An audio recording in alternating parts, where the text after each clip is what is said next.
بسم الله الرحمن الرحيم سبح اسم ربك الأعلى الذي خلق فسوى. Pendant la période des vacances scolaires, beaucoup de parents inscrivent leurs enfants dans les écoles coraniques. Que ce soit dans les mosquées ou dans les centres d'enseignement coranique, l'affluence est totale. C'est une école que nous avons fondée pour enseigner aux enfants l'islam et leur donner l'éducation et la culture islamique. En même temps que nous avons aussi des horaires pour les grands, hommes et femmes. C'est la nuit. Il y a certaines nuits pour les hommes et certaines nuits pour les femmes. Les enfants, nous les prenons pendant les vacances pour leur enseigner le Coran et la culture islamique. L'apprentissage de l'islam dès le bas âge est une recommandation de la religion. Pendant l'année scolaire, les élèves ayant suivi 9 mois de cours, ils partent en congé, en vacances de 3 mois. Et certains parents profitent effectivement pour envoyer ses enfants à l'école coranique. Donc je trouve que c'est une bonne chose parce que des deux côtés, c'est l'éducation. Donc il y a le système colonial que nous sommes en train de suivre, un système formel où il y a un programme, les élèves sont obligés de suivre au même rythme et c'est sanctionné à la fin de l'année par un test de passage.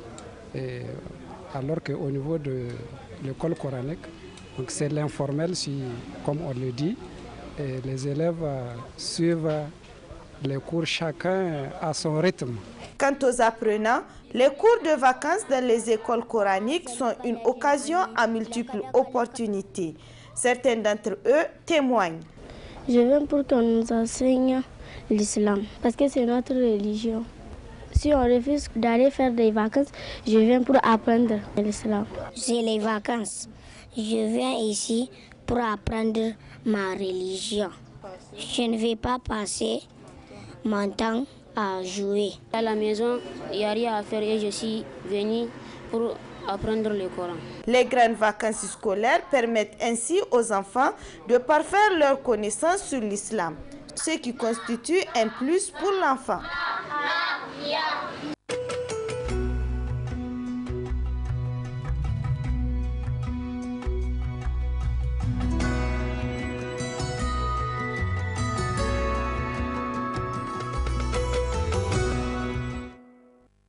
À travers ce regroupement sportif de la jeunesse, c'est l'avenir que le ministère des Sports a en ligne de mire.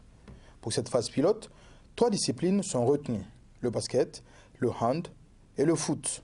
Cette phase pilote regroupera plus de 100 jeunes dans les 8 régions. Chaque centre aura plus de 100 jeunes dans les 3 disciplines que nous avons, le football, le basketball et le handball.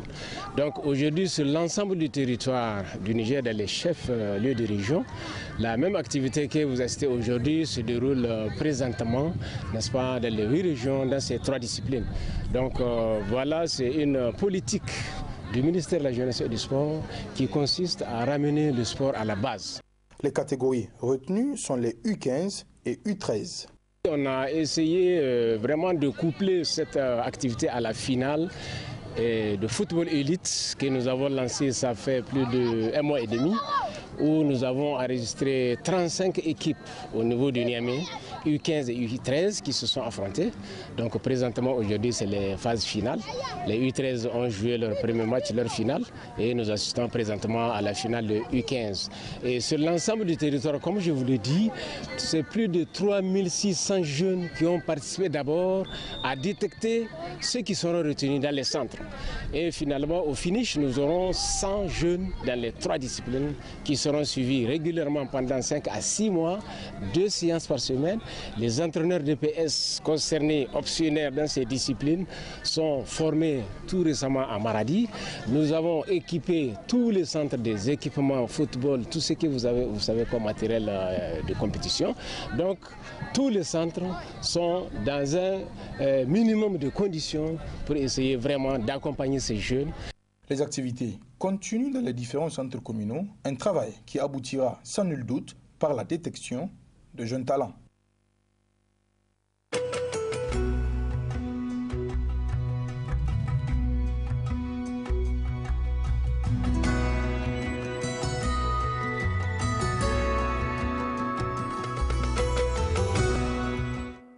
C'est une satisfaction totale parce que vous n'êtes pas sans savoir qu'elle a été arrachée avec beaucoup de détermination parce que connaissant l'adversaire, ils sont, comment appelle-t-on, détenteurs de ce trophée.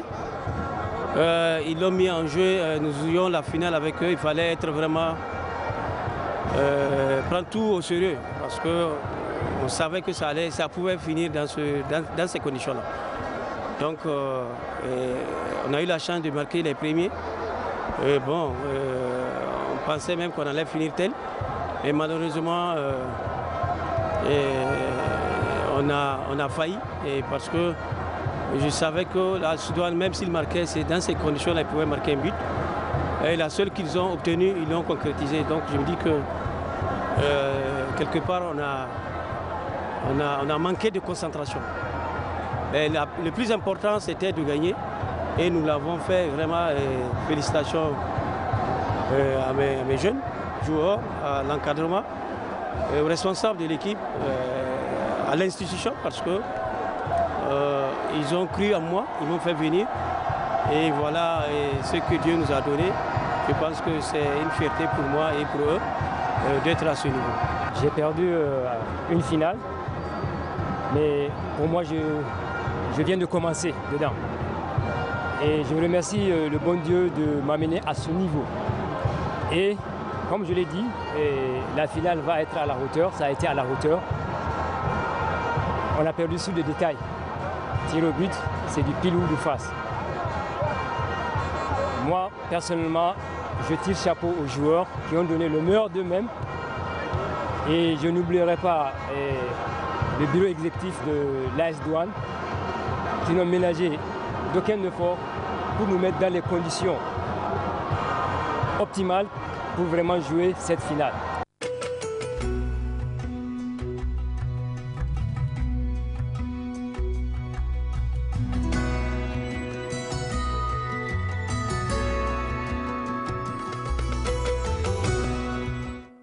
On ne peut que, en tout cas, s'enorgueillir de ce qui se passe, du progrès qui est en train d'être fait au niveau de nos compétitions et au niveau de la mobilisation.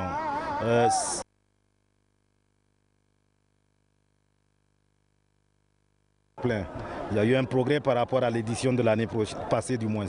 Donc on augure que petit à petit tout va se remettre en place. Et je profite donc pour exhorter encore une fois de plus les supporters à reprendre les chemins des stades, à reprendre le chemin du stade général Kounché. C'est très important pour nos équipes, nos clubs qui vont être engagés en Coupe africaine. C'est très important pour notre équipe nationale à l'avenir, bien sûr. Ce que je peux dire encore mieux, c'est qu'aujourd'hui, avec ce que le chef de l'État a fait comme geste, déjà sa présence qui est maintenant plus que régulière et claire sur toutes les éditions donc des finales de Coupe nationale, ce qui est exceptionnel, mais surtout l'appui qu'il a apporté pour le champion et le vainqueur de la coupe. Ça crée aujourd'hui de l'engouement, ça fait que les clubs ont envie de se battre pour arriver et cette prime permet aux clubs de préparer une meilleure campagne africaine. Donc encore une fois de plus, je dis merci au chef de l'État, premier capitaine du MENA, merci de continuer à appuyer en tout cas le football nigérien, merci d'appuyer la jeunesse parce qu'il s'agit de cela.